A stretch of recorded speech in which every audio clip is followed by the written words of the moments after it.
Hola gente, Parada Técnica, venimos a conocer el Paseo de la Cisterna, así que espero que les guste.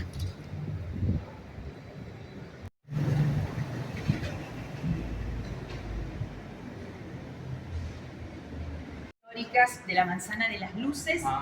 Esta visita fue una casualidad, debemos decir, porque yo soy guía por más de 30 años de la Manzana de las Luces, y en el último recorrido que hacía habitualmente los fines de semana entre lo que es Perú 272 y el Colegio Nacional, venía por la calle Moreno, me paraba delante del estacionamiento y hacía referencia al entorno del lugar. Comienza el proyecto de este edificio, comienza la obra en construcción, vienen las retroexcavadoras y claro, sorprendía todo lo que estaba pasando, porque se acuerdan que hubo un momento en que esto quedó clausurado porque se descubrió una cisterna y bueno, a partir de allí fue el gran tema. Nosotros contábamos de la vereda de enfrente lo que estaba pasando en esta excavación, que había un paraguas. Y un día un grupo de los arquitectos cruza y me dice, ¿no querés mostrarle a la gente todo esto desde adentro del lugar? Lo cual me pareció increíble, porque habitualmente cuando un lugar se pone en valor, lo primero que se hace es se cierran las puertas. Y acá fue al revés, se quería mostrar el proceso. Y así fue, porque los primeros años, cuando estaba construyéndose el edificio, que son 14 pisos más 2 niveles de estacionamiento, nosotros bajábamos por lo que era el estacionamiento y veíamos la cisterna al mismo nivel y bajábamos con casco de obra. Yo les decía a la gente, saquen fotos porque esto no lo vamos a volver a vivir y después lo van a ver desde arriba, que es la etapa que estamos cumplimentando ahora. Te estaba por preguntar eso, digamos, ¿se descubrió la cisterna por las excavaciones? Se descubrió la cisterna por las excavaciones porque esto, yo digo que fue el gran gigante enterrado. Fueron 30 años de estacionamiento. Claro. Sí, se ve en el noticiero. Se vende esto y a partir de allí, por las excavaciones, ahí aparece la cisterna. Si se hubiera decidido hacer un local de planta baja y algunos pisos y no hacer una excavación, permanecía en el anonimato. Así que, de alguna manera, el proyecto sirvió a esta cuestión. Hoy por hoy es un proyecto que contempla una puesta en valor, porque mucha gente me decía, bueno, se rescata la cisterna, no se hace el proyecto. No, es un proyecto mixto. Claro. Está el edificio, que se llama Paseo de la Cisterna, y la cisterna que nosotros vamos a ver ahora, que involucra además un museo de sitio, porque no fue solamente la cisterna. Haber hecho esta excavación no fue excavar solamente en ese lugar. Se excavaron el 60% de este terreno a nivel arqueológico. Entonces, los arqueólogos encuentran 16 estructuras, pozos ciegos, aljibes, ollas de descarte, pozos negros, y en cada uno de esos elementos material arqueológico, lo que permite hacer una reconstrucción de la vida cotidiana de este lugar. ¿Y qué pasó en este lugar? Porque esto aparece en los planos ya desde la época de Juan de Garay. En los planos de Indias, 1583, está registrado este lugar. Ya aparece dividido en 4 cuartos, aparecen los solares y aparece el registro de Juan de Garay. Después aparece como casa del obispo. Y esto va a ser comprado por Felipe Arguibel, francés. Su hija, Teodora Arguibel, se va a casar con Ignacio Ezcurra, que lo vamos a ver en todos los inventarios de comerciantes españoles, gente de mucho dinero, estaba ubicada en este lugar, y que van a ser los suegros de Juan Manuel de Rosas. Juan Manuel de Rosas va a vivir acá desde el casamiento con Encarnación, 1813, hasta la muerte de Encarnación, 1838. Yo digo que va a ser la gran casa de Encarnación, porque Rosas se la pasaba en el campo, ese es el punto. Mucha gente me dice, pero ¿cómo tiran abajo la casa de Juan Manuel de Rosas? La historia demolió esta casa, porque después de Caseros, en 1852, esto pasa a manos del Estado, esto por un tiempo va a ser casa de gobierno de la provincia de Buenos Aires. Era un terreno muy grande. Juan Manuel le había comprado el lote central a su suegro, pero además lo había complementado con los lotes de la esquina, lo que fue la Escuela Modelo Catedral al sur de Sarmiento y lo que fue el Correo, que hoy es el Palacio Rayo. Así que la mitad de la manzana era propiedad de Rosas. No están los planos, pero hay un registro de un inglés, Scarlett Campbell, que trabajaba para el Foreign Office, lo visita Rosas. Ustedes saben que los extranjeros generalmente hacían todo un relato de sus viajes, lo que es muy interesante. Y él deja escrito justamente cómo era este lugar. Él dice, Scarlett Campbell, una restauración que hace Rosas en la manzana de primer nivel. Una casa que cuenta con 2 miradores. La gente que vivía acá eran comerciantes, había que ver la rada, recuerden el riachuelo de los navíos, así que había que tener visual al río, que lo teníamos acá nomás. Claro, sí. Y describe esa casa como una gran casona. El punto es que, bueno, tan gran casona que pasa a casa de gobierno de la provincia de Buenos Aires. El propio Rosas nunca va a ir al fuerte, él decía que estaba lleno de ratas y va a gobernar desde este lugar. Lo va a hacer desde Palermo de San Benito. El punto es que después va a entrar la debacle de todo este lugar, porque esto volverá a las manos de los sucesores. Terrero va a volver a recuperar la propiedad de Rosas, que había sido incautada, cuando él había sido vencido en Caseros y termina viviendo en Southampton. Y a partir de allí, el valor metro cuadrado. ¿Qué quiero decir con esto? Se transforma en inquilinato. Entonces, esa casa tradicional de patios se va a subdividir y así es que se pierde la cisterna, y en la cisterna se van a ver estructuras superpuestas de la propia cisterna colonial más los muros de las zapatas de fundación de los inquilinatos. Eso ahora en un ratito lo vamos a ver. Vamos a tener funcionando acá arriba un diario que se va a incendiar. Y bueno, ahí viene la gran debacle. Finalmente esto se demolerá y permanecerá silenciado hasta que se venda y comience entonces el nuevo proyecto. Con esta investigación, con la construcción de este proyecto, no solamente se pudo poner en valor la cisterna, sino que se encontraron 5.000 piezas de material arqueológico como platos con la leyenda Federación o Muerte, que comentaba recién, hay 2 en el Museo Histórico, Parque Lezama, y acá se encontraron docenas de estos platos. ¿Qué significaba esto? Y acá yo me permito una licencia. Yo me imagino esa noche de febrero de 1852 entrando Urquiza a este lugar, va a tomar inventario de lo que acá había, y cuando encuentra esos platos, lo primero que hace es los tira a un pozo ciego. No quería saber nada. Y los rescata Naigareta, quien comanda el grupo de arqueólogos en el 2018 de esta investigación. Y se encuentran en bastante buena condición. Ella misma dice que cuando comienzan las excavaciones, el olor es nauseabundo. O sea, que ustedes calculen que esta tapa de hormigón ofició como un verdadero tupper, porque esas bacterias anaeróbicas estaban funcionando ahí y realmente protegieron este material. Todo este material son 150 cajas que está en patrimonio, y lo que nosotros esperamos, nos dicen que para marzo o abril, crucemos los dedos y no estén expectantes, vamos a tener esas vitrinas con este material. Lo vamos a ver la cisterna.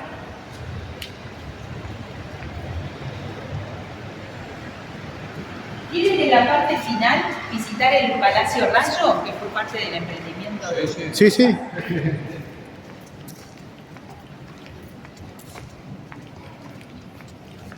Estamos todavía en obra, como ustedes verán. La cisterna ya está destapada. Pueden bajar por esta escalera, que es como un mirador. Y no me van a decir que aljibes con cisternas de esta envergadura los ven fácilmente. Dicen que es la cisterna más importante de Latinoamérica, por lo menos de Ciudad de Buenos Aires. Fíjense lo que son los muros, las dimensiones. Y al día de hoy, a mí me hubiera gustado hacer una mesa redonda con quien fue Mario Silveira, hoy fallecido, que nos cuenta una posible historia de esta cisterna, y Ana Higareta, quien es la arqueóloga que hace la excavación. Digo esto porque tenemos 2 historias enfrentadas. Y la pregunta es, ¿quién construyó esta cisterna?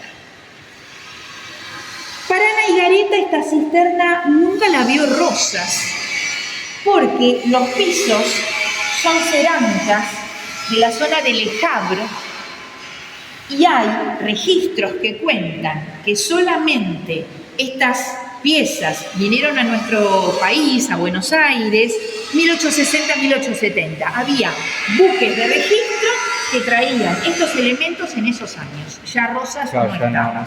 Por otro lado, los muros están ubicados sobre los pisos. Entonces, no hay manera, siendo los pisos lo más antiguo del lugar, que la otra construcción sea anterior. No hay manera. Por otro lado, se han tomado registros de lo que son los tamaños de los ladrillos. Los registros de los muros son ladrillos más grandes que los registros de los muros internos.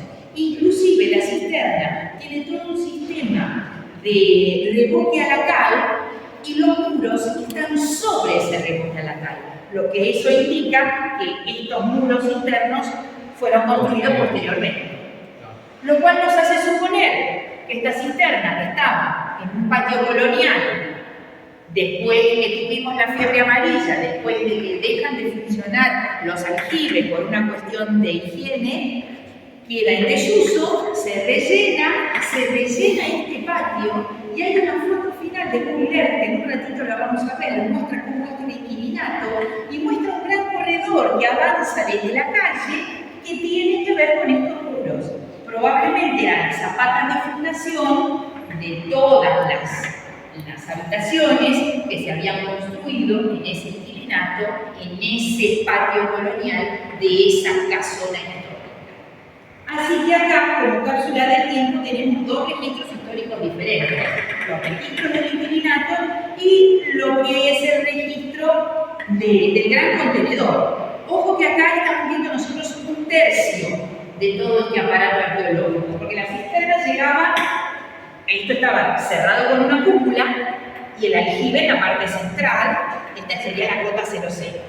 Nos está faltando el cerramiento. ¿Tenía más altura? Claro que sí, sí. Venía la gran cúpula llegaría un poco más abajo de esta plataforma y luego el aljibe. ¿Y las perforaciones que están sobre el lateral? Esa es la pregunta del millón. Porque acá viene otra teoría. Algunos dicen que tener una cisterna que se llenara con agua de lluvia y de estas dimensiones, ¿cómo se llenaba esta cisterna? Entonces, lo que dicen es que podía tener estas divisiones y como vasos comunicantes por esos agujeros se trasvasaba el agua, llenándose por partes. Eso está en gran interrogante. Por otro lado, lo que dice Mario Silveira, opuesto a lo que dice Ana Igareta, es que no había otra persona en Ciudad de Buenos Aires que tuviera capital como para poder hacer una obra de esta envergadura que no fuera Rosas. Sumándole que Rosas, como gran estanciero, había padecido la sequía de 1830 y él aseguraba que esto nunca más le iba a pasar, y entonces levanta esta cisterna. Me hubiera gustado tener esta mesa redonda con Ana Igareta y Mario Silveira para ver cada uno cómo defendía su postura, porque bien es cierto el tema de los pisos, que son de 1870, salvo que haya tenido modificaciones y todavía eso no está analizado. ¿Y el sumidero? Ese pozo decantador fue lo último que se excavó. Y saben que entre todos los elementos arqueológicos que se encontró una botella de champán francés íntegra. Así que podemos suponer que cuando esto era casa de gobierno y todavía estaba esta cisterna, en alguna de esas fiestas alguien puso a enfriar esta botella, se soltó y cayó en el pozo y la rescató Ana Igareta muchos años después. ¿Ese sumidero no tiene descarga a ningún No, o sea, al día de hoy no. Habría que hacer la investigación puntual si la ha tenido. Al día de hoy no. El punto es que acá lo que se pretende hacer a través de mapping es la reconstrucción de lo que falta, la cisterna, la gran cúpula y la reconstrucción del aljibe. Así que vamos a ver si en algún momento lo podemos tener, aunque sea escenográficamente, cómo estaba completado esto. Suban que entonces naturalmente tuvieron mayor acceso a todo lo que iba apareciendo como material arqueológico. Lo que hay que decir es que ese año, 2017, fue fatal porque llovió casi todo el tiempo, así que en un momento hubo que contratar bombas de achique porque la cisterna, que había estado oculta tanto tiempo, se llenó de agua y el barro que se juntaba en el fondo era imposible de trabajar. Como datos anecdóticos, ¿quiénes vivieron en este lugar? Juan Manuel de Rosas, Encarnación, la hermana de Encarnación, y acá hay un gran tema, porque acá va a vivir también el hijo adoptivo de Rosas, Pedro Rosas y Belgrano. Y acá hay una historia interesante, porque justamente la hermana de Encarnación, María Josefa Ezcurra, ella acompañaba a su papá Ignacio Ezcurra al consulado. En el consulado el secretario era justamente Belgrano, ella era muy chica, y el padre ya veía que iba a haber una situación entre ellos dos, manda a traer un primo de España y los casa. Este primo le va mal, en 1810, económicamente, vuelve a su país de origen y acá queda María Josefa compuesta y sin novio, diríamos, porque no se sabía si estaba viuda, en qué situación estaba. No pierde María Josefa el tiempo y en ese momento entonces prepara una berlina y lo va a buscar a Belgrano al ejército del norte. Va a vivir con él unos meses, pasa lo que tenía que pasar y Belgrano le dice: yo persigo la causa de la patria, no me voy a poder hacer cargo de esta situación. Y vean los años, porque se casa Encarnación con Juan Manuel para 1813 y a los meses van a adoptar a Pedro Rosas y Belgrano, que había nacido en Santa Fe, y en los registros va a figurar María Josefa Ezcurra como la madrina de Pedro Rosas y Belgrano. ¿Habrá jugado en estas instalaciones? Sí, probablemente habrá jugado Pedro Rosas y Belgrano con los hijos de Juan Manuel, con Manuelita y con Bautista. El punto es que él se va a enterar de toda esta situación, ya entrado en años, creo que tenía 18 o 20 años. Rosas le va a preguntar: ¿qué quieres hacer con tu apellido? Y dice que Pedro le va a decir: yo voy a ser Pedro Rosas y Belgrano. Así que esa fue una historia sórdida, no hace mucho que se ha comenzado a contar. De hecho, en visitas que he tenido, una señora me dice: no lo puede defenestrar así a Belgrano. Es una historia, una realidad. Lo que es interesante es cuando uno hace el registro de los casamientos y defunciones, no aparece la defunción de Esteban Ezcurra. Así que por algo sería, como para no defenestrar, digamos, justamente a María Josefa Ezcurra. María Josefa Ezcurra va a mudarse sobre la calle Alsina. Si ustedes caminan por la calle Alsina, hay todo un corredor de casas coloniales que han permanecido, que hoy pertenecen al Museo de la Ciudad. Ella va a vivir en esta casa y acá hay que sacar algunos mitos, porque todo el mundo dice que salía al balcón y lo saludaba Belgrano. No. Se muda entrada en años. Se muda acá cuando Rosas y sus hijos se mudan a Palermo de San Benito. Ya era una mujer de 40 y pico de años. Ya Belgrano estaba en otra situación y próximo a morirse también. Dicen que acá también va a venir Juan Manuel de Rosas y será un centro de operaciones, porque no nos olvidemos que la mano férrea de Juan Manuel era Encarnación, muere Encarnación y va a seguir esa situación su hermana, María Josefa. Si ustedes leen Amalia, de José Mármol, es la novela policial y transcurre en lo que hoy es Moreno 550.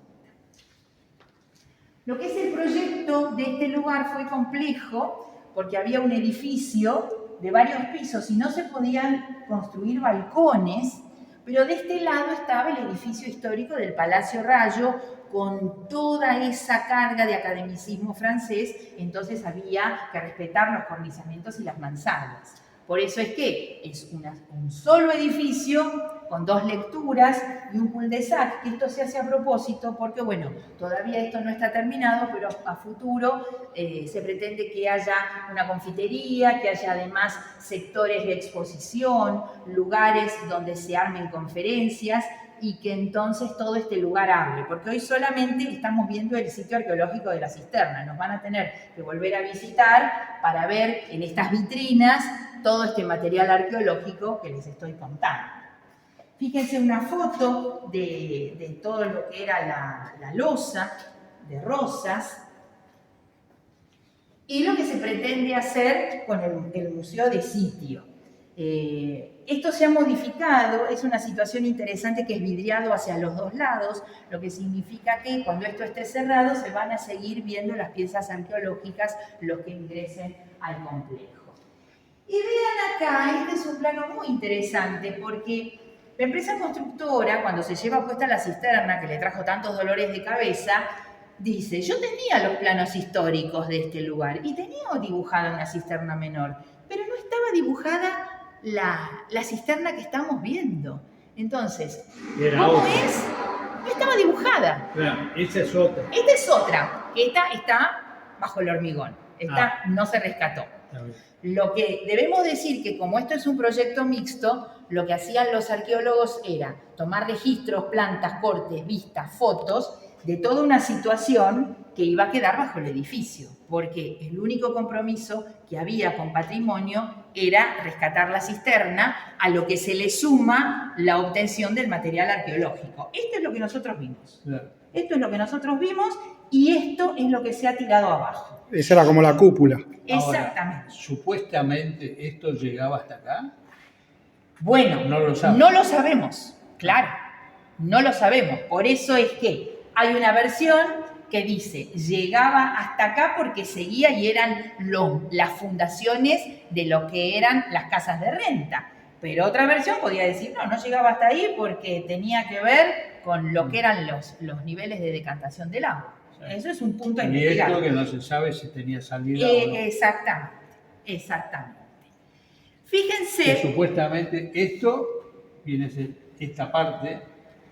No, este es otro sector. Es otra. Claro, esto es otra parte de un pozo ciego. Imagínense, en todo este lote, 16 excavaciones más la cisterna, que era esto que iba apareciendo.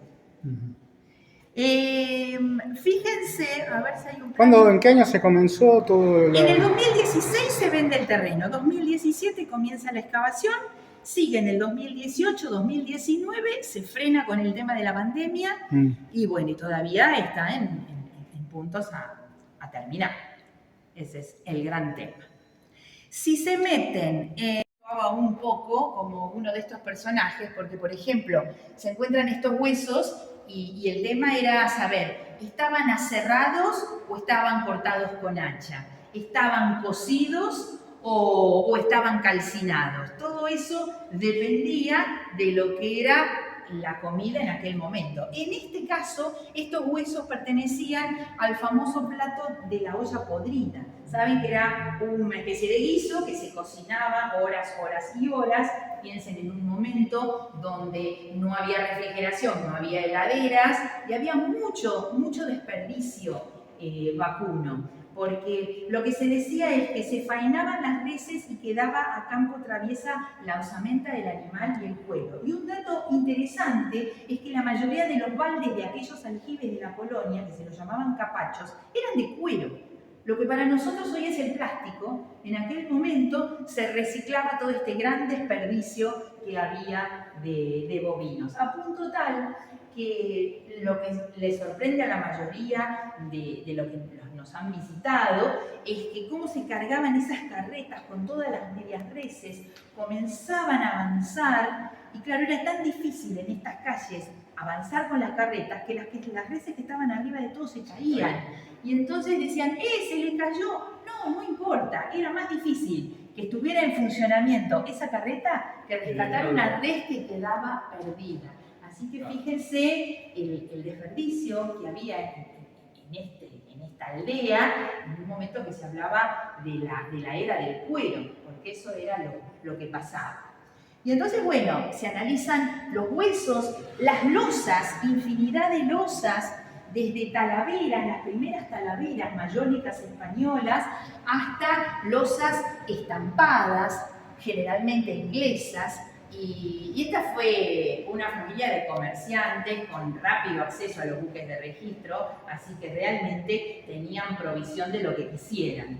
Y es muy interesante ver esto porque se encontraron decenas de pelelas. ¿Y por qué tantas pelelas? Y claro, una pelela en losa, lo primero que se rompían eran las asas, hasta que tuvimos las de hierro fundido, pasó un tiempo. ¿Y qué pasaba? Se rompía una pelela y se rompía un plato y hacía juego la pelela con la losa de la casa y se tiraba todo. Entonces uno puede hacer toda una investigación de las primeras crimware, perware, muchas estampadas. O sea, ya todo esto nos habla de que eran familias de rancio abolengo y que no se andaban con chiquitas. Si algo se rompía, se tiraba y se seguía adelante. Fíjense los platos, y lo que hay que considerar es esto. 5.000 piezas de material arqueológico que estaban durmiendo acá. Si no se hacían los 2 estacionamientos, No se sabía. seguían. Y este es muy interesante porque el director del Instituto de Investigaciones es un geólogo, José Sellés, entonces él habla de lo que eran los cortes de nuestra tierra y además, bueno, los animales que estaban. ¿Se imaginan ustedes un esmilodonte caminando por Plaza de Mayo? Esto era lo habitual acá. Y los antecedentes de nuestros caballos, los famosos hipidios, que después, bueno, por cuestiones climáticas desaparecieron. Siempre hablamos de la primera fundación, de Pedro de Mendoza, que deja caballos que comienzan a multiplicarse, pero tuvimos caballos anteriormente que fueron los hipidios. Tema vacante, los túneles. ¿Había túneles acá? Si nos remitimos a las investigaciones, cuando se empieza a hablar de túneles, se habla de un atentado a la casa de Juan Manuel de Rosas, que arma Steckman, un vecino, y considerando la red de túneles que tiene Manzana de las Luces, evidentemente podría y debe haber. Pero hay que decir que las excavaciones se hicieron hasta los 7 metros de profundidad. Los túneles que hay en Manzana de las Luces están más abajo, entre la napa freática y el lecho arenoso, están horadados en la Tosca, así que probablemente estos son túneles de Manzana de las Luces. Les cuento que están cerrados hace más de 10 años, un horror, porque los visitábamos, ahora estamos impedidos de visitarlos, y todo esto fue modificado además cuando en aquel lugar se levanta la Facultad de Ciencias Exactas, Físicas y Naturales. Uno baja acá y están las fundaciones de la primitiva facultad atravesando los túneles. Una cápsula del tiempo como tenemos acá con las zapatas de fundación y lo que es la cisterna en sí. Así que este es un dato pendiente que tenemos para investigar. Si hay alguna vez un cataclismo, entonces ahí podremos seguir investigando. Si no, lo hemos perdido. Y después, bueno, por ejemplo, se han encontrado muchos tinteros hechos en grés, y no nos olvidemos que acá funcionó el correo, así que probablemente eran los tinteros de ese correo que los tiraron todos juntos en uno de los pozos ciegos y así es que se rescataron. Un dato anecdótico, se encuentra un huevo de pato y entero.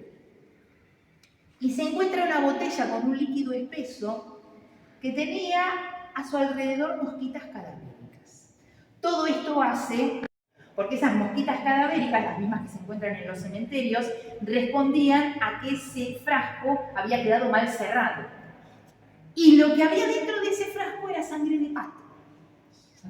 Así que, a partir de acá, lo que podemos inferir es que probablemente estas familias de rancio abolengo, considerando que Felipe Arguibel era francés, invitaban a sus comensales, y saben que no es que los invitaban a comer el pato a la sangre, como se llamaba este plato, sino que era todo un espectáculo ver cómo se cocinaba. Porque inclusive en zonas de Francia se han registrado las prensas labradas, donde hoy nos pondría en un árbol de Sociedad Protectora de Animales, con justa razón, porque se exprimía un pato en esa prensa y esa sangre era para cocinar el otro pato. Probablemente esta mezcla se decidió guardar en una botella que se cerró con un corcho, que se tiró a un pozo ciego y que Ana Higareta la rescató 100 y pico de años después. Así que fíjense las historias que se pueden tejer solamente a partir de estas cuestiones. No lo saben. Messi no estaba. No estaba. Fíjense, botellas de Grés, de Ginebra, muchas de estas botellas se encontraron. Dicen que se almorzaba con Ginebra, no sé cómo llegarían esos muchachos a la tarde. Los platos con la leyenda Federación o Muerte, canicas, un montón de perfumeros. Dicen que era muy cuidadoso de su higiene, Rosas, y mandaba a traer muchas Muy cuestiones. coqueto, Sí, muy muy coqueto. Y este es un dato arqueológico marcador fundamental: pipas de caolín. ¿Quiénes fumaban las pipas de caolín? Las negras que lavaban la ropa en el río. Y en la época de Arguibel eran 12 de familia y eran otros tantos negros esclavos que vivían acá. Así que probablemente habrán sido esas negras que fumaban estas pipas y que esto quedó perdido en este lugar. Fíjense, los Gerperet Fins, esto eran unas cremas que se hacían y se traían de Francia, de estos se encontraron muchos también. Y esto también es un gran marcador arqueológico, porque esto es un contenedor de aceite. Y ustedes dirán, ¿por qué con esta forma? Primero porque venía bien ensamblado en esos buques de registro para que no se moviera, y no era un impedimento en esa aldea colonial, porque esto se hincaba en los patios de tierra, los patios de servicio. Estos contenedores se reutilizaban. Si por dentro eran vidriados, seguían empleándose con aceite o alguna sustancia viscosa. Si por el contrario eran solamente hechos en material de loza, eran porosos y servían para contener agua.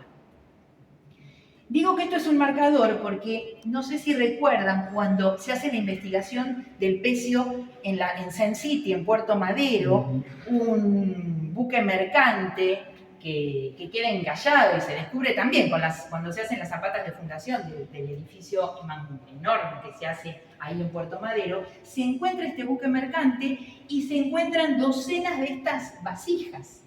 Así que fíjense cómo uno empieza a atar esa vida cotidiana en una Buenos Aires con un río más cercano, una Buenos Aires que se quedó sin barranca, porque la barranca la teníamos acá nomás. Fíjense estas fotos que son interesantes, no las vimos.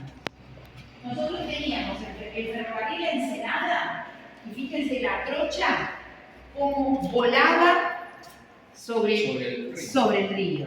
Hoy por hoy, si caminamos por atrás de Casa Rosada, se encuentran fragmentos de esa trocha, pero al mismo nivel.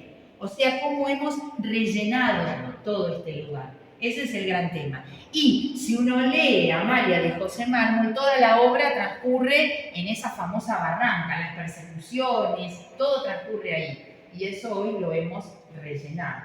Fíjense el edificio de AFIP, el ex banco hipotecario, el agua llegaba hasta allí.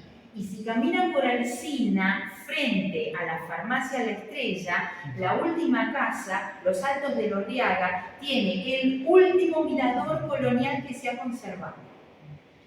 Porque daba al río.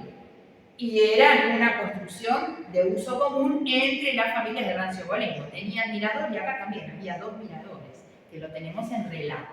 Esa es la gran cuestión. Mucho nos queda por investigar, muchas son las dudas. Nunca llegamos a eso. Y este es un plano muy interesante. Si ustedes lo buscan, va a aparecer como registro de Belin, un topógrafo francés, y les digo, es mentira. Porque este plano en realidad lo dibuja, sí, un topógrafo, Bartolomé Messiac, pero que había caído aquí prisionero porque venía en un buque holandés traficando esclavos. Él va a permanecer 2 años y esta es la verdadera ciudad nuestra. Lo que pasa es que este plano no pasa por el Cabildo. Este plano va directamente a Francia, pasa a manos de Colbert y dicen que pretendían hacer una invasión francesa a Buenos Aires.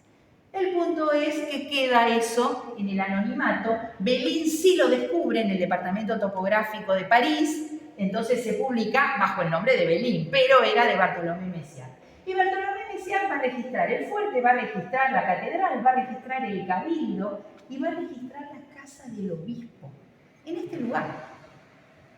Y se toma el trabajo de dibujar un jardín afrancesado, que años más tarde, en el Catastro Viale, estamos en este terreno, aparece dibujado en este lugar. Es el apéndice que tenemos al fondo. puede haber sido un posible índice de alguna cisterna, algún aljibe, alguna cuestión vinculada con el agua. Tenemos los indicios. Investigación no hay. Después está el plano de Kranzenstein con lo que era el gobierno de la provincia de Buenos Aires, toda la cuadra de Moreno, y ya la decadencia, porque esos patios que tenían en la época colonial ya parecen absolutamente tapados por lo que eran las distintas habitaciones y esta columna vertebral que avanza desde Moreno y que tiene que ver con los muros que hay adentro de la cisterna. Así que fíjense, desde Juan de Garay a la situación actual, la evolución que tuvo este lugar, que estuvo siempre pautada en planos. Porque la Casa de Rosas no aparece, por lo menos, a lo mejor está en algún plano privado, seguramente sí. Pero Bateman, cuando hace todo lo que fue la investigación para las aguas de la ciudad, aparece en los planos de Bateman, 1871, lo que era este registro con los dos miradores. Así que a través de registros indirectos se puede hacer la búsqueda de este lugar. Piedra París. Y esto es una gran cuestión porque tiene un edificio que se lo pedía Norbert Maillard. Él va a visitar la obra en 2 oportunidades, un proyecto que va a venir desde Europa, un proyecto que aterriza como un ovni, digo yo, porque un proyecto con una mansarda de 3 pisos. Yo les hago una pregunta para mí. Una mansarda en Ciudad de Buenos Aires donde no nieva. Pero bueno, uno se pregunta, ¿es un palacio, es un colegio? Y realmente era parte de ese proyecto de la Argentina Potencia, donde se construía esta cosa. A punto tal que yo digo que tendríamos que una manzana de Potencia para pararse sobre el colegio. No tenemos perspectiva.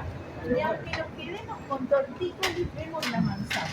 Yo los invito a que hagan la visita al Mirador de Moreno a las 3 de la tarde, martes, viernes y sábado, porque la historia del colegio la contamos desde arriba y tiene otra perspectiva. Vale la pena.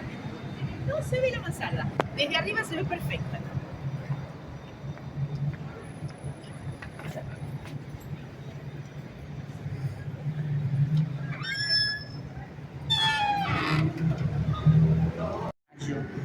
Cuando ellos construyen este edificio, que se lo piden a un suizo, Siegfried, fíjense la importancia de esta esquina. Tenemos un belga, Norbert Maillard, de este lado y un suizo de este lugar. Sacan una foto de esta esquina, estamos en cualquier lugar europeo. Es realmente así. Ellos van a tener la visión, eran mayoristas, que toda la carga y descarga de mercaderías se hacía dentro del edificio. Por eso es que contemplan todo un recorrido, desde Moreno saliendo por Belgrano. Hay una calle establecida de 8 metros para hacer la carga y descarga de los materiales. Este lugar de ingreso fue pensado en el proyecto nuevo porque ven arriba que hay una viga y esto estaba absolutamente cegado. Lo que es interesante es que todos los materiales de demolición fueron quitados de un lugar y llevados a otro lugar. Eso es lo valorable de poner en valor este sitio. Lo mismo que el sector de la cúpula, que es una verdadera cúpula con toda una estructura ferroviaria de hierro, más todo el entramado de madera, más las espuelas, y eso fue recuperado exactamente cuando fue construido a comienzos de siglo. En la década del 60, si hubiéramos tenido una columna de fundición como esta, seguramente hubiéramos armado la hubiéramos cubierto absolutamente y hubiéramos hecho suelorrazos Spanafuti. Acá se lo pone como un valor junto.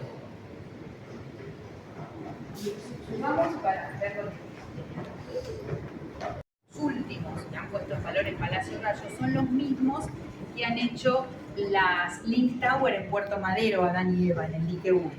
Ahí tenemos un proyecto moderno, acá la idea fue ponerlo en valor. Oh, y mantener las columnas, las vigas. Claro, fíjense que esto es un entrepiso, porque esto en la vida real era un único piso. Fíjense lo que son las almas de lo que son las vigas, los roblones. Esto es realmente interesantísimo poder verlo. Realmente es interesantísimo. Y ahí hay una confitería, y esto se alquila ahora para fiestas. Todo el cerramiento es la carpintería que tenían las casas de renta, porque esto fue concebido como lugar de dados generales, la planta baja, y después eran casas de alquiler, los 3 pisos que serían. Y hoy uno ve que lo que son los aventanamientos son aventanamientos modernos, pero lo que se ha quitado es todo esto que ustedes ven acá. El grupo de arquitectos que pone en valor lo que es Palacio Rayo dicen que fue absolutamente difícil la limpieza y el vaciamiento de este lugar, porque esto fue como el elefante blanco. La basura llegaba hasta el primer piso y además estuvo intrusado.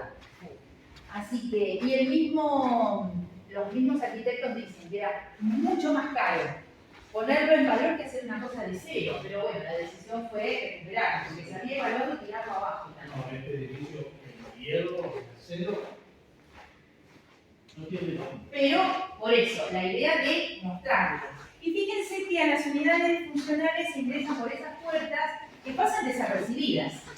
Porque la idea es que esto sea un lugar de exposiciones, que se usen los pisos que se han sacado de otros lugares y se pongan en valor, que cada elemento actúe como un elemento del pasado y que se exponga. Fíjense el tema de los desagües que se deja a la vista. Y sí se trata de que pasen inadvertidos los ingresos a las distintas unidades funcionales.